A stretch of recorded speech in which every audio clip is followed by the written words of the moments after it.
খেলায় হারলেই বাচ্চার কান্না। হার মেনে নেওয়া শেখানোর 5টি উপায়।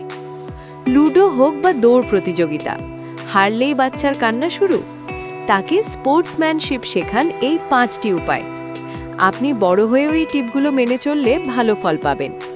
1. ইচ্ছে করে না হারা।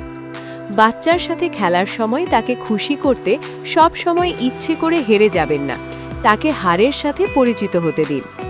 2. চেষ্টার প্রশংসা করা। তুমি জিতেছ এটার চেয়ে তুমি দারুণ খেলেছ এবং অনেক চেষ্টা করেছ এটার উপর বেশি জোর দিন। 3. হার মেনে নেওয়ার উদাহরণ। আপনি কোনো খেলায় হারলে বাচ্চার সামনেই হাসি মুখে বলুন, ইস এবার পারলাম না, পরের বার ঠিক জিতব। 4. ইমোশন ভ্যালিডেট করা।